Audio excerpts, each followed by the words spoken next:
What's up, everyone? Welcome back to another episode of Fired Up. I want to wish everyone a happy Thanksgiving Day. Happy gobble gobble. Yeah, we're gonna knock that out early right there, and we up to like almost I think 2,800 subscribers right now. We want to thank everyone for that, and again, we were saying, especially Thanksgiving, man. Sharing is caring, man. Share the show. Mm-hmm. Spread it like California wildfire without the lives lost. Mm-hmm. That's right. That's right. Without the lives lost. That's right. All right. Let's get right into it over here, man. Brooklyn Nets is up on the radar here. We had a big game tonight in terms of Kyrie Irving returning back to Boston to face his old team, and with the Boston Celtics there, they actually doing well, and there's a big issue over there with Kemba Walker and Kyrie Irving leadership, and there's a lot of stuff going on. Brooklyn was struggling for a minute there, and now they won 4 straight without Kyrie. So we know the narrative. Berick, take us off, brother. Brooklyn Nets. Okay, now. Sorry, guys. Anyway, look, I'm a little excited about this particular topic. That's why I came up with the aight. Listen, about the end of the day, man, listen. We already know what was the stigma with Kyrie Irving in Boston last season. The inability to lead or his leadership abilities. And, of course, while he was on the floor, it was basically 1-on-5, and everyone else was watching. And he would take ridiculous shots from. We had like 6 shows ago, I made this point that he took a shot from darn near half court on a fast break while he was in Boston. These type of things was what he was doing. Anyway, the bottom line is his ability to lead or be on the same page with his teammates. That has seemed to be a major problem. When he was on the floor, when he was off the floor, the Celtics showed more camaraderie, more cohesion, and then you know what? They wound up playing better. Now, the same thing may be on the horizon here in Brooklyn. Okay? He's been injured.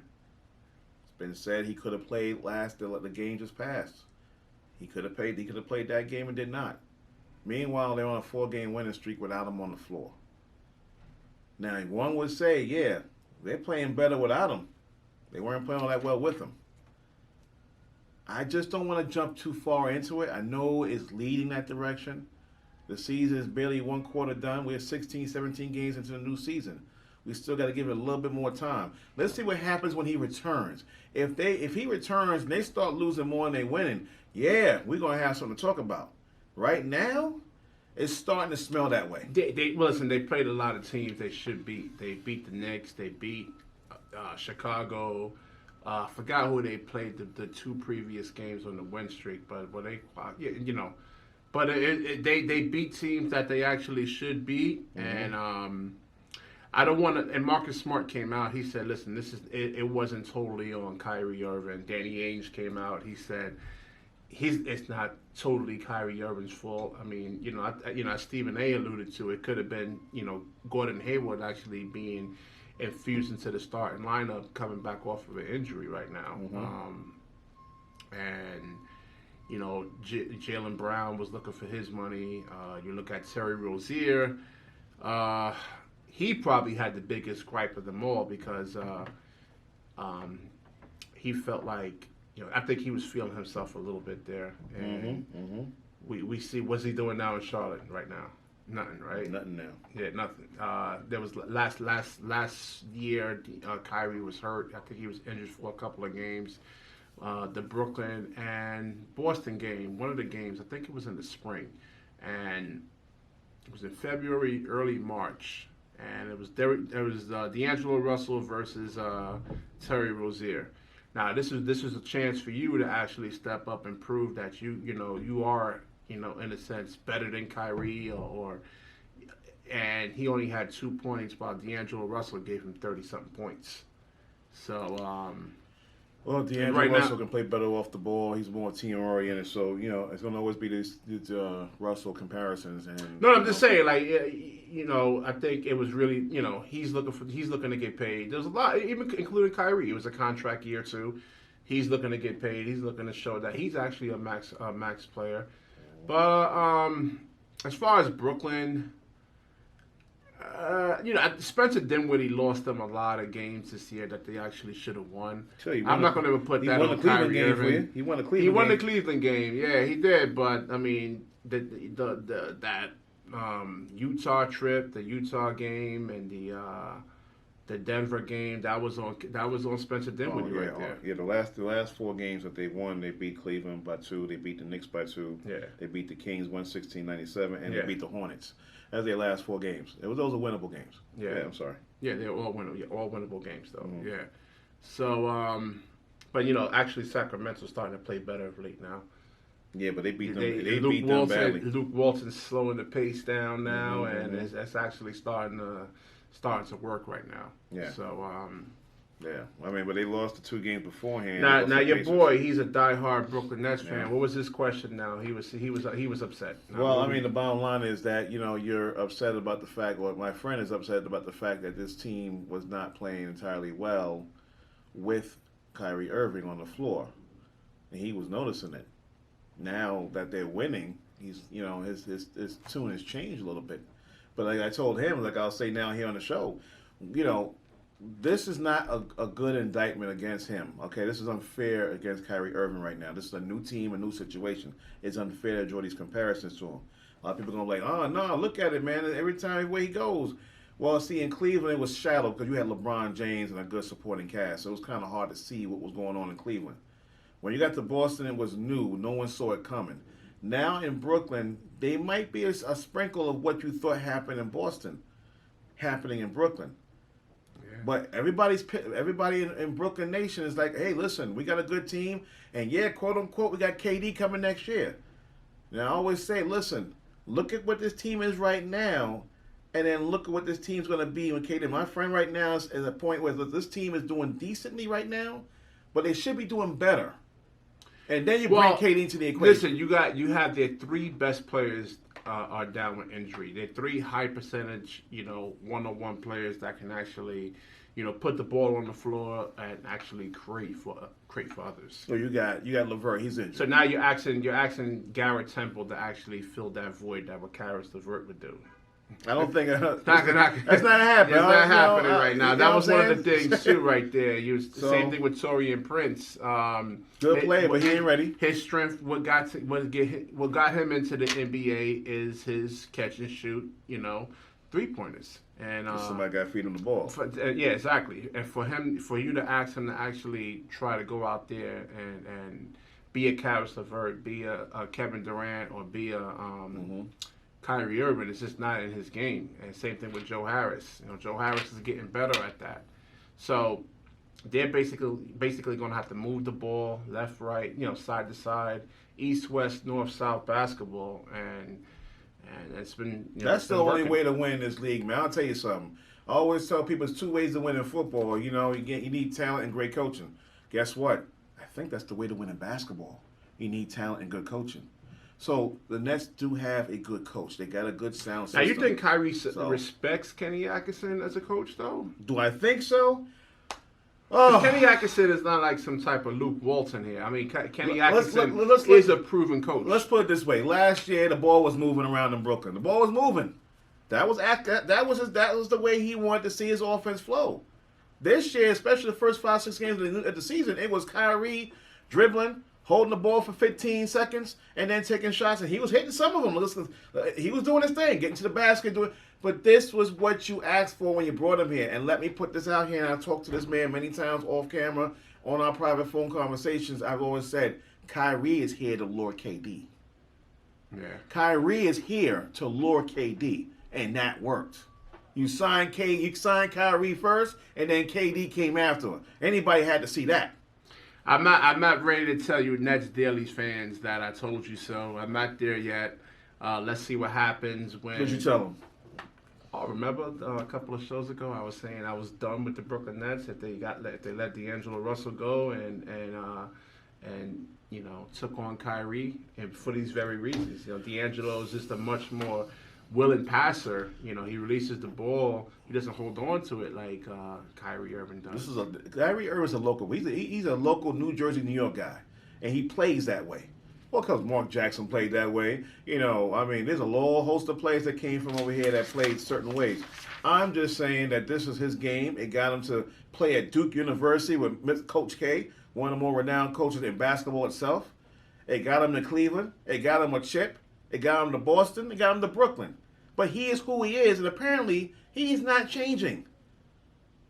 Now, again, this is the team you have with him until KD arrives. And oh yeah, by the way, KD's not coming to rescue you this year. He's going to come next year. The man's doing everything he has to do to make sure he's 100 next year. Yeah, listen, Kenny Atkinson was actually kind of still working with the rotations. Remember, you only have 4 preseason games this year. And those preseason games, when it was, I think it was like 9 or 10 previous seasons. Down to 4 now. Yeah, now it's down to 4. But in those preseason games, you're still trying to tweak rotations, see what actually fits. And you see Nwaba, he's out of the rotation. Rodion Kurucs is out of the rotation. You have to see what you got. See what you actually got. So Kenny Atkinson is, I tell your boy just, last week, remember I was telling you, chill, just calm down. He's an old fella, man. He's back in the ABA days. He was with Julius Irving with the hairdo and the red and white basketball guys. I'm going way back. That's how far he goes with the Nets. So he's going through all of it, man. The Stephon Marbury, the Petrovics. He went through the whole eras, man. He's like, listen, at this point now, I've seen it all. I want to see consistency. You know what I'm saying? The preseason, there was hardly a preseason. So Kenny Atkinson is pretty much figuring out these rotations as games go on and seeing how defenses are going to adjust to his. Nwaba doesn't. He's a great defensive player, but doesn't give you anything on offense.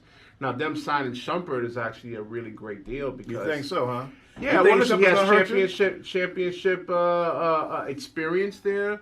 He gives you a little bit more offense than Nwaba actually gives you. He used to play at the Garden, too. Yeah, y'all gave up on him. Y'all traded him away. Well, you traded him away because he was part of the deal. But, I mean, the bottom line is the man can shoot. Wasn't he part of that? He wasn't part of that Carmelo Anthony deal, No. He was on that team when the Knicks did win 50 games and won the division. And That's right, it was him and oh man, I forgot. I just completely take that team out because we had a shot. But anyway, that's another story for another day.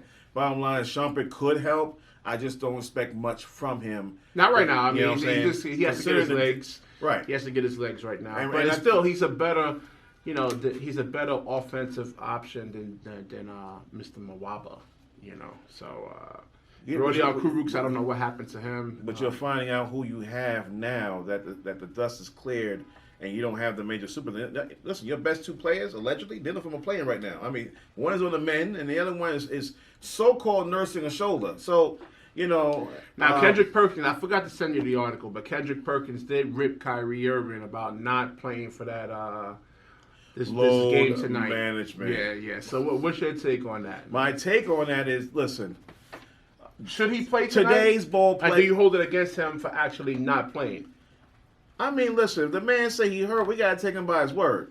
You know what I mean? That's the. And I know people going to say, oh, man, that's BS and blah, blah, blah. No, listen. Well, the game he actually played with he played with the hurt shoulder, his shots were hit in front of the rim. Have we not seen the Kawhi Leonard situation? Yeah. Okay. Yeah. The man said I wasn't ready to play. You see what happened? It worked out to his better benefit, right? Because he knew his body better than anybody. So if Kyrie is telling me or telling us as the general basketball world that his shoulder's not ready, who was Kendrick Perkins to come out and say, yo, I know you're supposed to play? Unless he talked to the man privately, he told him privately, hey, you know what, I can play, but screw these guys, I ain't playing. He ain't going to tell Kendrick that, so where's Kendrick getting this information from? Does he have inside information? If he does, let us all know. Well, he's boys with Kevin Durant. I think they're almost best friends in a sense. Okay, so that means Kevin dropped it to him, and then it gave him the green light to go public with it? And slander this guy? I guess he's just giving this opinion that, listen, publicly we don't know. His opinion. We don't know. Yeah, so we don't know. If the man's hurt, I say again, let's go back to the Kyrie situation in San Antonio. The man didn't want to play. Turned out he was hurt. All right, so leadership. Now, in terms of leadership-wise, you think Kemba is a better leader than Kyrie? It's looking that way. You got to go with the evidence on the court, ladies and gentlemen. Boston is winning. Brooklyn is 9-8. Okay? They're about 3.5 back of Boston right now. Boston's been consistent right now to this point. Yeah. And when Kemba went down, they still won their game. So this team is complete. We're talking about the Celtics. I think Brooklyn's complete too. I remember making my predictions when the season started. I said I felt Brooklyn, if they are able to put this together and let Kyrie be a leader.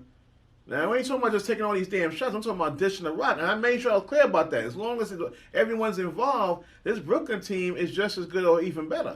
Yeah, now listen, You know, in terms of last year with Kyrie, listen, I defended Gordon Hayward being, actually starting because he can actually get you 20 points a game, 20, 25 points a game. Hayward and can ball, man. You don't have to run, you don't have to run so many plays for him. That's what I do love about Hayward is Gordon smart. Hayward. He got back. And sorry, Jaylen Brown, yes, he is better than you. If I was going to start a team, I'm picking Gordon Hayward over you.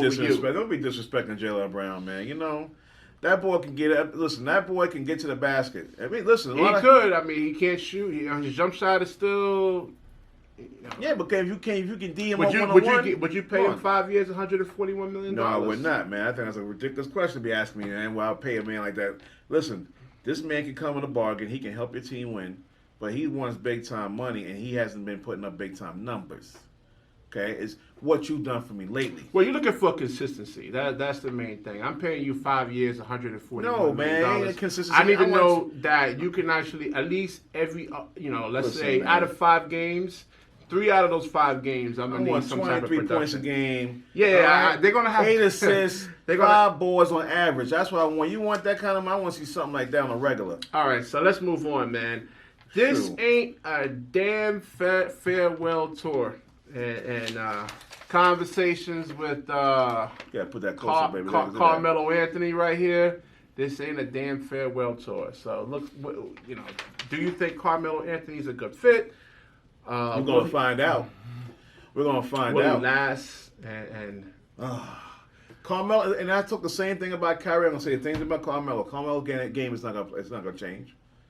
But I noticed one thing in the game he dropped 28 points. I noticed that Damian took a back seat. Yes, that's what they need. Man. CJ McCollum right now took a back seat. Their offense is too predictable right now. We know the ball's going to go through Damian. Exactly. If Carmelo can be half of what Carmelo used to be back in the day, well, see, this could work. The thing with Carmelo, this could work. It can't be, hold the ball. He has no go to move the basket no more. He has to make quick decisions with the basketball. It has never been his thing. And oh yeah, by the way, Carmelo, can you lose? You're in Portland now. This team is beyond a playoff team. They have championship aspirations. Can you at least play a little defense? I know you haven't been doing that all your career, but can you do it at least a little bit? Because these guys are going to need it. Carmelo, to your question, can fit in. It could work. It can help Lillard and McCollum in terms of minutes, in terms of production, and keep them fresh as time goes on. But he has to be more assertive with the basketball. Well, quick decisions. Don't hold the basketball. Either you're going to make a move with it or pass it. So that's the main thing. I think it's a good pickup for them. I think it's a good pickup for Portland as long as Carmelo buys into what they're trying to do there. All right. MVP. No, I'm going out of sequence with the actual bag of notes here. So MVP conversation, and then we're going to get to Mr. Julius Randle over here struggling with the Knicks. But MVP conversation right now. Who's your MVP right now?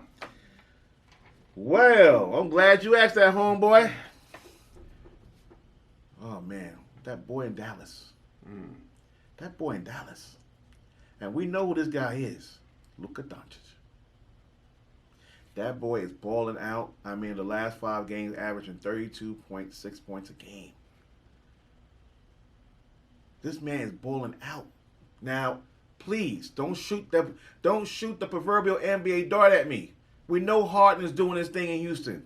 We know what's going on over there. I'll take Luka Doncic over Harden. I'm taking Luka right now. Absolutely. At this very moment, 17 games into the season. Now, Luka went 0 for 8 from the field from behind the arc last night. And they got beat by the Clippers, and they got beat by them soundly in Dallas. Also, it's the same Dallas team that got swept by the Knicks. Ugh. And I'm a Knicks fan. But I'm just saying. It's the same team that got swept by the Knicks. They also got shown out by the Clippers. And the Clippers are one of those teams that they're going to have to be vying for best record and a playoff position. And they're going to have a few more shots at these guys. But right now, it didn't look too good. Now, I want to define most valuable. It's not the best player. It's who is actually the most valuable to their actual team. So if you want to go, let's say if you take LeBron James off the Lakers, they're actually a lottery team. If you take Luka Doncic off off the Dallas Mavericks right now. There's a potential that the Dallas Mavericks right now can actually be a lottery team.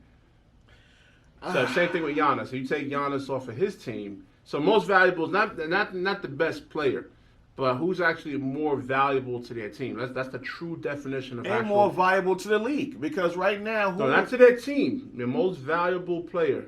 That like I just said, most valuable as well to the league. Okay, let's look at that for a second. Yeah, we got to have concept about who's more valuable to their team, but who's more valuable to the league right now? Who are we talking about the most right now? Who's exciting you the most right now? I would have to say Luka. Well, LeBron too. I mean, look what he's actually But we doing. expect LeBron to come back like a beast. We talked about that in the preseason. I mean, before Not the way he looked last year compared to now. He's he was hurt. playing defense. No, before he even got hurt, he was taking defensive plays off. He wasn't playing defense. I mean, he's on a mission right now. Well, Listen, LeBron. The thing with LeBron is. And you're saying LeBron is your MVP right now? You know what? I would have to actually see the numbers of all five. There's 5 MVP candidates right now. James Harden, Giannis Antetokounmpo, LeBron, Luka Doncic, and I said 5, right? Yeah, that's your 5. Okay. Yeah, that's your 5 right now. I'm gonna tell you right now. At this point, right now, you have James Harden, Giannis, Kawhi. Yeah, Kawhi Leonard. Okay, he's gonna be. Yeah. Okay, Nikola Jokic. And Luka Doncic. Even like Jokic, again, see, if you take Jokic off of that team, what would the Denver Nuggets be? So that's the thing. So it doesn't have to be like who's the actual star or who's the actual best player in the NBA. They could have a separate award for that. But in terms of actual value, who's more valuable to the actual team, you would have to see all the candidates. There's 7 there that you actually mentioned, right? No, I mentioned 5. All right, so 5. I mentioned 5, but now you see you got the 5 here. You got James Harden, you got Giannis, you got Kawhi, Nikola, and Luka, and that's the order they have him in. I personally think Luka right now is playing the best ball at this point. Wow, so James Harden, Giannis, they don't have LeBron up there? Nope. Oh, wow. No LeBron, and I wonder why. I wonder. You know what? Best record in the NBA right now, and he's really the reason, the main reason why they actually have that actual number 1 seed right now in the whole NBA. Yeah, I mean, this is, and I'm going to pick up a more refined concept right now and see what they're really saying. I just don't believe now. I think it's too early to judge, man, because at some point, all these, I'm going to put 6 MVP candidates up there, 6. So when all these 6 MVP candidates actually sits out games due to load management, because at some point with LeBron too, you're going to have to load manage him too. The NBA is like the oldest team in the NBA right now, so at some point you're going to have to rest LeBron James. So we're going to have to see, what the actual teams look like without these actual 6 MVP candidates actually playing. But we already know what Luka Doncic already. But Mark Cuban can't waste this guy's prime, man. He's gonna have to start developing the current players that he actually has on his roster right now, and try to get another star to actually come to Dallas. I don't know why no free agents, marquee free agents, don't want to come to Dallas. No state taxes, great owner. Well, you know what? That's the thing too, because you have a lot of that going on. And all right, now let's look at this right now. All right, I'm gonna read this off to you guys. We're gonna go with this whole MVP thing right now. Giannis is number 1. They're going by this based on numbers. Okay, field goal percentage, he has 56%, so he leads the league in that department. Okay, he's also leading the league in 3-point percentage. I don't know how he is leading the 3-point percentage. He doesn't take that many threes. He doesn't take that many threes. But you know what? Right now, he's his team is 14-3. He's played all 17 games. And he's averaging 32.9 points a game. That's Giannis. You're not going to get Giannis in the 3-point shooting contest, even though he's actually leading the league in percentage. They got to look at how many made with the percentage, not just the actual field. You want to know who's 2? Who's that? LeBron. Okay. He's averaging 35.2%. He's played all 17 games, by the way. Okay. Then Luka comes in. He's played all 17 games. He's averaging 34. This is where it got kind of weird, because James Harden is averaging 37, but they have him 4. And I'm going to tell you something. They have him 4, and I'm looking at his field goal percentage. His average is 24%. So that means he's taking a lot of shots. A lot of low percentage shots. Yeah. And his 3-point percentage right now is 13.8, which means it's 33.8%. So I think you'll get that up to like 38, 39. After the let's say the All-Star break. Mm-hmm. And then what was his field goal percentage? His field goal percentage right now. Yeah. Hold on a second. Hold on. James Harden his field goal percentage right now is 43%. Okay, that's 43%. Still not good. Okay, his average is 24%. Okay. And the actual percentage of itself is 43.6%. His field goal percentage, you want to get that up to like 48%. Guess who's number 5? Who's that? AD, Anthony Davis. Yeah. All right, but he's played all. You can make a strong argument with Anthony Davis. If Anthony Davis wasn't on that team, the Lakers will not be number 1 right now. They won't. You gotta take a look at the bottom though. Who's the bottom? You got Jimmy Butler at 6. All right. Well, listen. Miami is the number 2 seed. Nobody expected them to actually do that. He's only played 13 games. All right. Yeah. Because I had Miami at number 7 or number 8 in terms. I didn't even have them on the list at all. I didn't believe in them. I believe in them. That's what I was saying before. Put them in there. Then you got put them in there. Then you got Colin Towns. Okay. All right. Number 8. Now I want you guys to listen to this very carefully. Who number 8 most valuable player candidate is 17 games into the season. Pascal Siakam. Yeah, man. I mean, and we told you about this boy last year. We're going to tell you again. That boy going to lead that Toronto Raptors team to the next level. Pascal Siakam. He's number 8 right now. And right now, his field goal percentage right now is, believe it or not, 47%. 47%. My man, Kyrie's not on the list, man. I mean, he's no, and Kawhi is on the list. Kawhi is on the list. Kyrie was having a stellar start to a 50-point game.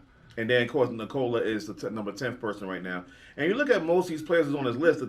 The player that's played the less is Jimmy Butler and Kawhi Leonard. They have been the biggest load management guys there, yet they are candidates. Why? Because of what they've done percentage-wise for their team while they've been on the floor. But Giannis is really the guy. I would make more of an argument for Jimmy Butler than Kawhi Leonard because, I mean, really, Jimmy Butler is really like the engine on that team. You know, without anybody else on there, there's no way Miami will be.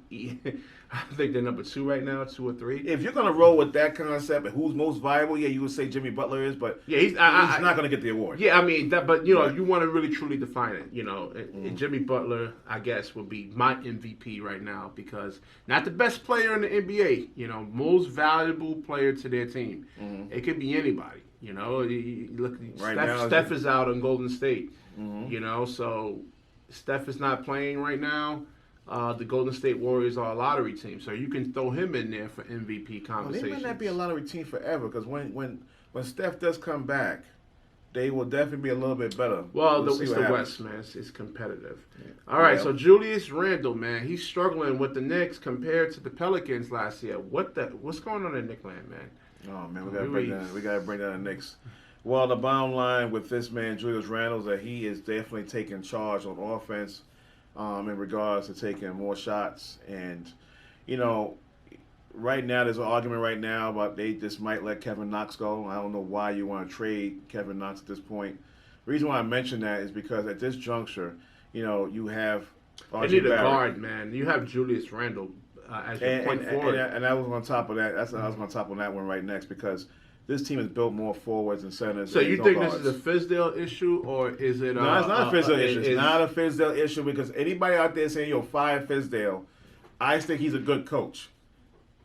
I don't think you should be firing this man because he inherited this. This team was assembled after the man. I mean, before the man. And I think the Knicks brass understood that because there was rumors saying that he was going to be fired last week, and he hasn't been fired yet. He hasn't been fired. So. And you know why? Because the team is showing effort. They're 4-13. They're showing effort. But, the bottom line at the end of the day is, it's about wins and losses. Right now, we belong to a couple of those Knick groups on Facebook. Shout out to you guys. But, I think when you have your power forward actually bringing the ball up, you kind of struggle to get into your offense a little bit.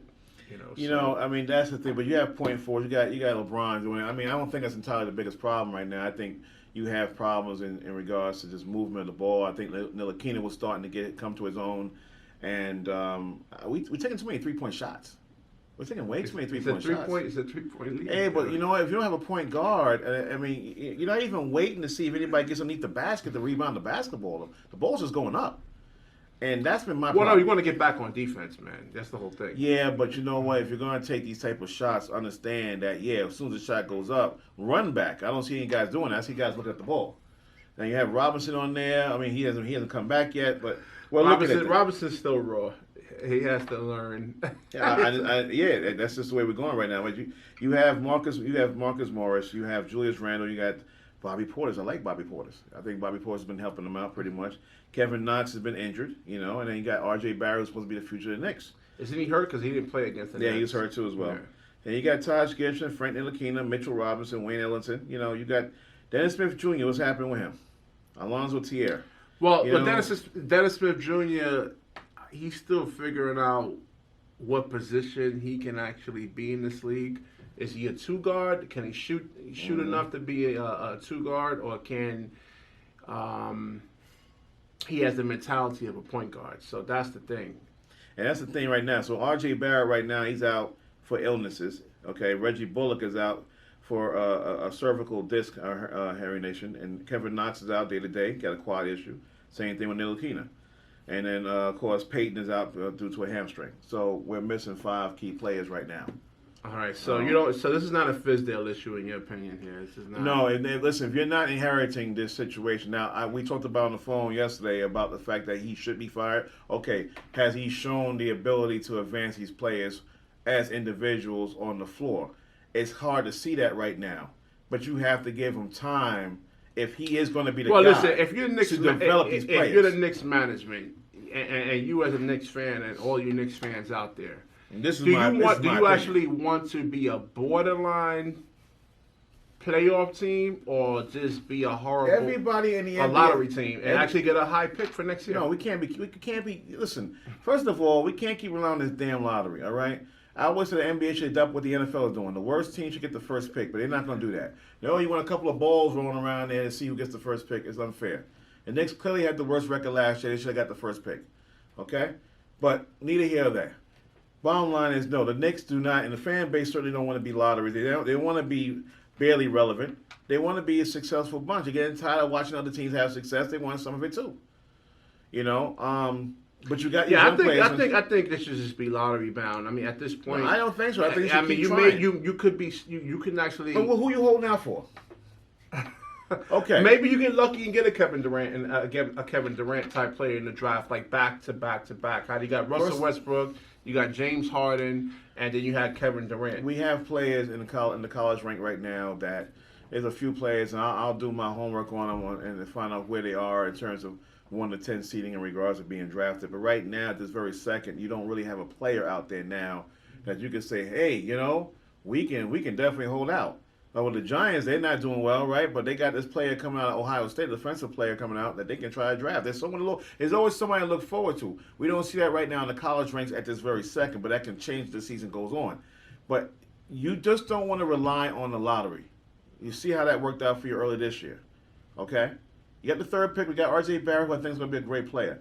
You just want to keep finding ways to get better as a whole this season. No, the lottery worked. Listen, the lottery worked, and you actually got a good player in R.J. Let's say we can get another type player right now. There's no guarantees you can get that player. You take it for no reason. What are you taking for? What are you taking for? You're 4-13. You got to start winning some games. If you love Fizdale, then, listen, these guys have been playing hard. And any Knicks fan can see that. They've been playing hard. They just haven't been able to close games properly. Okay? We got to start closing games, and that falls on the head coach. But overall, you're sitting back saying, well, has he been able to advance the players, or he's basically derailed the players? And that's the real basis of why you want to keep a head coach or fire him. And if he's delayed them or derailed them in some way, and there's no way for him to advance these players and make them better individually or as a whole as a team, then you should start parting ways. But I haven't been hearing that. What I've been hearing is that we need to go in a different direction. For what? You're going to bring a new coach in here to coach the same players.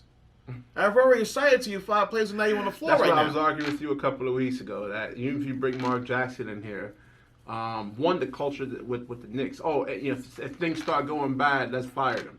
Like you look at I guarantee you, like if San Antonio doesn't make the playoffs this year, they're not going to fire Greg Popovich. That's Pop, man. You don't fire Pop. Same thing with Kenny Atkinson. It's understood this is where we're going to be. We're going to start progressing up and up and up and up. Things were bad the first year in Kenny Atkinson's.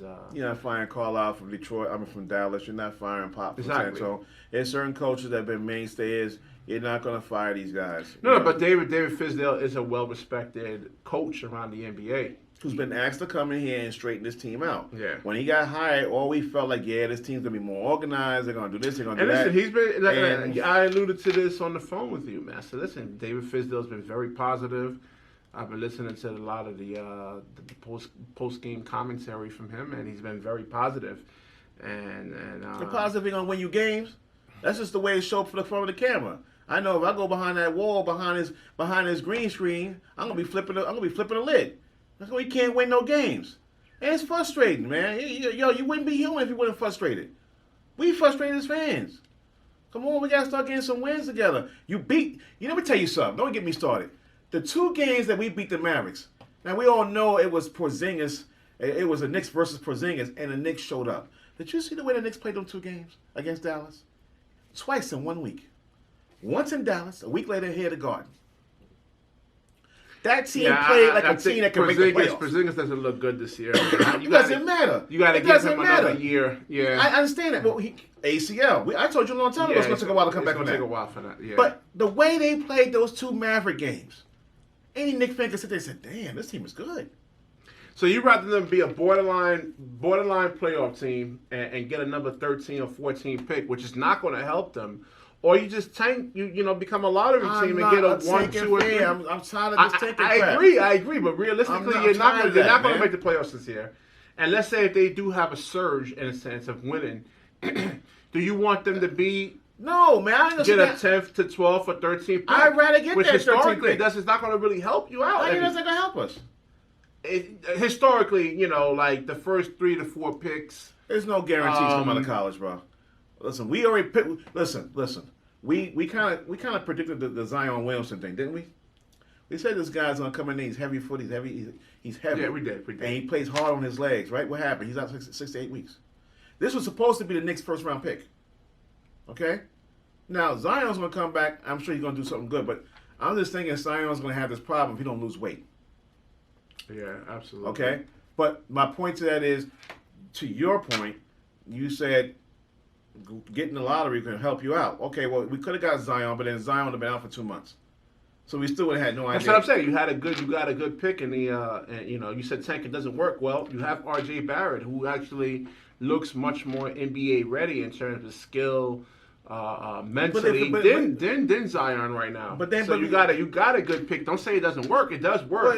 But if you're thinking about firing a head coach, then clearly you're not giving up on the season. That's just that. Yeah. Okay, come on. No comments on that. The firing of the coach, because we know it's not the coach. I don't think it's. We know it's not the coach, but if you're talking about you're going to tank or you want to rather be the 13th seed, then if you're thinking about firing the coach, clearly you care about the season. Well, the thing is, so there's no tank. If you want to be let's say, what's the probability of them actually getting Anthony Davis next year? Because you actually 40%. You got to show progress, like Brooklyn did. They were a bad team. Then they made the playoffs, and that attracted. That's why you want to get better. See, you just answered my question right there. See, you said you want to be a lottery team and you want to be in the middle of the pack. You want to get better. Yeah, but the thing is that the probability there was a mid to high probability that Brooklyn can actually attract a marquee free agent though. The Knicks are a different story. I just think you have to go down the route. Because they don't have the same developmental staff, obviously, as Brooklyn does. We've seen Joe Harris get much better. He was a throwaway in Cleveland, a damn near a G League player, but look at him. Now he's a spot-up shooter. Now he's actually putting the ball on the floor. And actually, there's development. As I say, there's development. Yeah, there's development. When you talking about Joe Harris, like No, Listen, he every year he's actually improving. I get that, but you know what? You have young players on the Knicks too that you have to develop them. I don't know. But I don't see that. Where's the growth in Frank some things Ntilikina take at? time. These guys are human, bro. Some things take time. All right. I mean, these things, some things take time, and most Knicks fans are getting tired of waiting. But we've been waiting a long time. Well, we see Brandon Ingram. There was no growth with Brandon Ingram, and now with the Pelicans right now, this dude is looking like the next Kevin Durant. Maybe so you can't say, "Oh, it takes time." There is maybe he's comfortable in New Orleans. Maybe there's no pressure on him. Okay. All right. There's a lot of different facets that come to this. Colin KAEPERNIck. Now the Athletic is actually saying that he has no job offers. You're saying that he has a job offer from the Carolina Panthers. Right now, there's a strong rumor right now the Carolina Panthers are looking to offer him a job. All right. Now he hasn't been officially offered. Officially, no. They're leaning toward doing it. See, here's the thing. Colin KAEPERNIck decided. Now he lashed out. I didn't get a chance to really read it. You show up with Kunta Kinte showing you on your chest, man, showing up to a workout that the NFL set up themselves.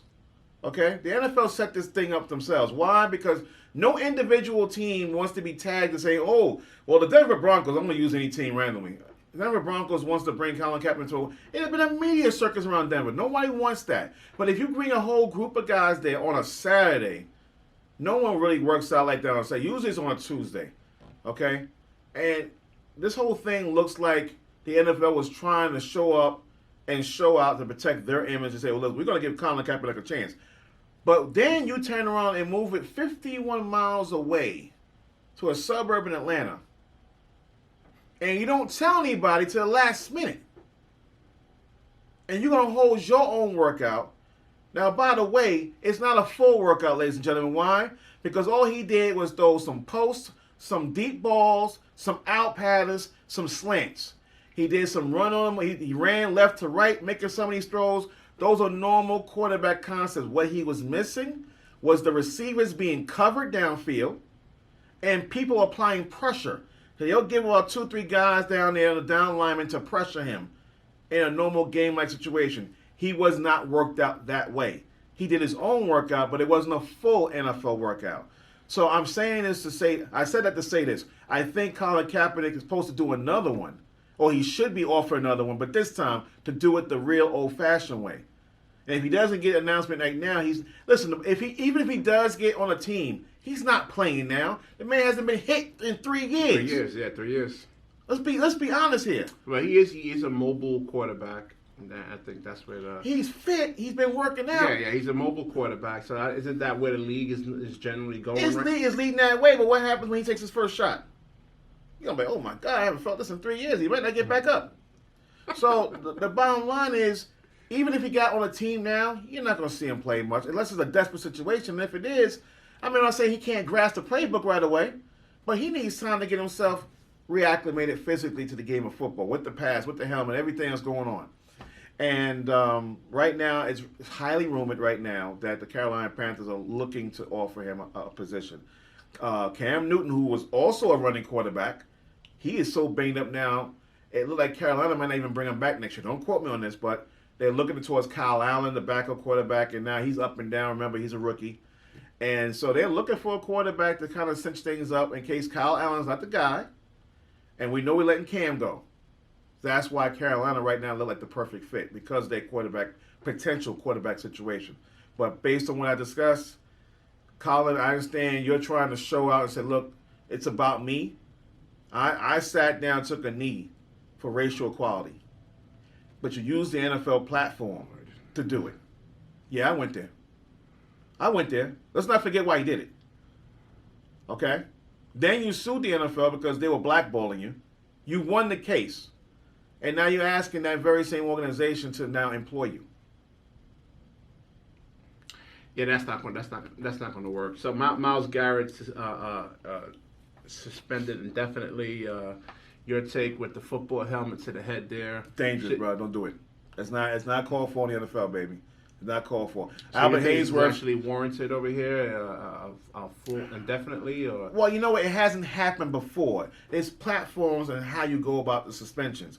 Albert Haynesworth, who used to play for the Tennessee Titans, he played a game against the Dallas Cowboys. This is about 5-6 years ago.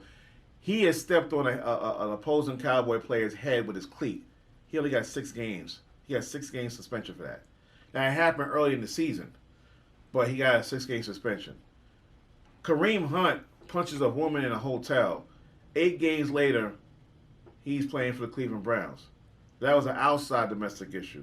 So yeah, listen, technically, a hit to the head, if you were in the street, that's an aggravated assault charge. Yeah, but it goes deep. That's a 3 to 5 year prison stint right there for all you people that love fighting and stuff like that.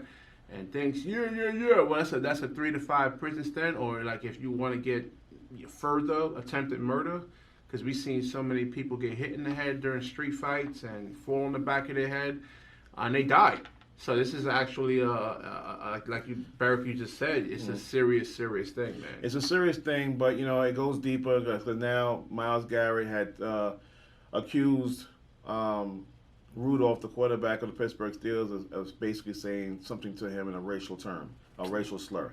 Now, that was not proven. They checked the audio. They didn't see enough to back that up, but he used it as a crutch to say that was the reason why he lost his cool and used the very same helmet. So what? Hey, listen, in the heat of the moment. My problem is 8 seconds left in the game. You're up 21-7, okay? The game is won. It's over. You take Rudolph and you slam him to the floor. He gets upset about it. It looked like Rudolph was trying to grab his helmet, but Miles wound up grabbing his helmet and then ripping it off, held on to it, and then utilized it as a weapon. That's why he's being suspended. They did fine Rudolph, the quarterback of the Pittsburgh Steelers, $50,000 for antagonizing it. So if you're antagonizing meaning that he got up and ran towards Miles Garrett after he ripped his helmet off. So he's running towards him, looking to help engage another level of the fight. That's what they fined him for. Garrett got suspended because that helmet went to a man's head. He's lucky he didn't hit him in his temple. He's lucky that man didn't go down and stay down. Yeah, this is not your average amateur athlete. This is a professional athlete. 270-pound monster. Working out 7-8 hours a day. Well, I don't know about 7-8 hours, bro. In general, I'm just you know what I mean. Yeah, that's their job. That's their job for a living, is to work out, be in shape, and their strength levels is different from, let's say, a regular average person hitting you in the head with a helmet. Once you get used to your body senses right now, you start to forget how strong you are. Yeah. When you are swinging a helmet at a full force, 275 pounds, 6'5", that's going to come down a lot of weight. Absolutely. And you're lucky this man. And not to mention, let me just add this, Rudolph was in a serious concussion protocol from being knocked out against the Ravens about 3-4 weeks ago before that game. All right, he was knocked out. And now to come back 4 weeks later and get hit in the head with a helmet, there's also something called a post-concussion situation, too. Post-concussion syndrome. Yeah. And you look at that. And it looked like it made full contact, So hit him on top of his head. Yeah. You saw my man's head jerk. Well, the back of the head is where most people actually die from. That in the temple. Yeah, the temple and the back of the head. Neither one happened, but he had hit him in one of those vital areas, and Rudolph did not get up, or he was basically either, paralyzed or whatever the case may be. Then it would go outside the parameters of the NFL. But the NFL made it clear that they were going to handle this within. They met right away at the Park Avenue offices in New York City. Yeah, and they made sure. He could get arrested for stuff like that. He could if Rudolph presses charges, Absolutely. And he's within his right to do so. Yeah. There is a limit. That's a limitation. Like I said, that's aggravated, not an assault. That's aggravated assault. Go look it up. 3 to 5 years in prison for that. If he suffers any kind of brain damage or anything like that, that's almost 7 to 10 years for an aggravated assault charge. So there's always a possibility. All because of your ego and what he said. So you guys got to think about prison, man. I'm talking to all you young guys that are probably watching and think with your emotions and not your But intellect. you know what? But let me tell you something, too. And I'm not validating this to back up Miles Garrett, but I've played ball. I put the helmet on. I put the shoulder pads on. And when you're in them piles, some little pile-ups, and a lot of times as a viewer, you see guys getting up, pushing each other, and getting into fights. Let me tell you something. I've been stepped on with cleats purposely. I've been kicked in the groin purposely. I had somebody tell me you're a black mama. Yeah, I heard it. It goes on. Anybody that plays football can validate what I'm saying. It goes on all the time. Did it happen between Miles Garrett and Rudolph? It probably did, but there's nothing to back up what Rudolph said. But whatever happened, Miles Garrett went from angry to angrier. and swung that helmet. Well, listen, you know what? That anger is only going to last but for so long. And when you're doing, 3 to 5, 7 to 10 years in prison, it's really, really going to actually start eating away with, at the moment, yeah, it feels good to hit him in the head with the, the moment he did it, he regretted it. The moment he did, he regretted it. So, the moment he did, he regretted it. But you get angry, think prison. Think prison. That's it. The human body is very, very fragile. Very fragile. So they say.